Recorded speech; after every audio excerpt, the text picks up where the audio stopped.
Ya, ya. Naon Neng neng? teh aya pikahayang, saya anu di pikahayang kok neng can kacumonan wae. Hayang naon atuh neng teh? Neng teh hayang iPhone 12 Pro Max, ulah 12 bae 11 oge neng mah. Asal Bae. Pro Max we. Nah, udah peket seueur kumaha? Ih lain seueur aya eta teh HP model ayeuna zaman ayeuna babaturan neng mah geus baroga.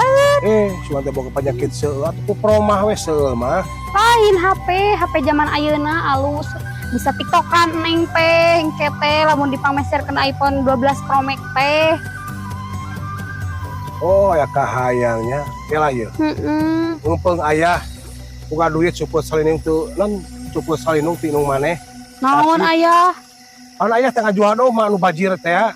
Dijual Cuman ku teh ayah. eta maling domba Mang Karno. Lain. Ayah ngajual domba anu bajir. Domba mana? Mang boga domba aya. Boga kuat puput. Kila pejaka inung maneh omat. Ah. Ima teh apaleun. Neng oge teu apal. Mun apal di meja. Empe we.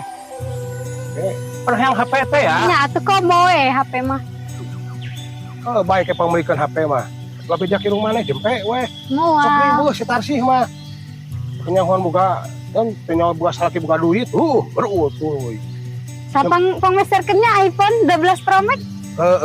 Pemilikan opat siki mana ha ketataran tieu. Bener ayah. Jempe tong jaka inung maneh. Dasip sok riweuh. Hayang apal masih Tarsih baheula ieu karina teh si sebuna teh teu moal naon. Temawana naon kan mawa itu geuningan si teteh. Eta kemah budak kungkul. Pada kuasiat ieu. Ngajak ka dieu teh. Naon arek tereh? Lain tereh naon? Tereh maot. Lain. Tereh ieu, tereh dijual maksud teh. Lain tereh dijual. Nah, neng ka inung maneh Oh, nyasak daun, nyasak. Segala Neng didangkeun. ngajual wae. Kieu. Sok. Ieu wates tah. Wates itu tuh. Lu aya tangkal awisa dumpluk. Tah eta teh asup ka dieu. Tuh jeung itu tuh. Lu aya tangkal peutir rungkat asup ka dieu. Neng ngasih Tarsih mah teu apaleun. Apaleun si Tarsih mah. Lamun apal bakal ngajilak kajual si eta mah. Neng ge lamun apal tiba mah geus dijual ku neng itu. Iya. Sugan teh lain aya itu teh.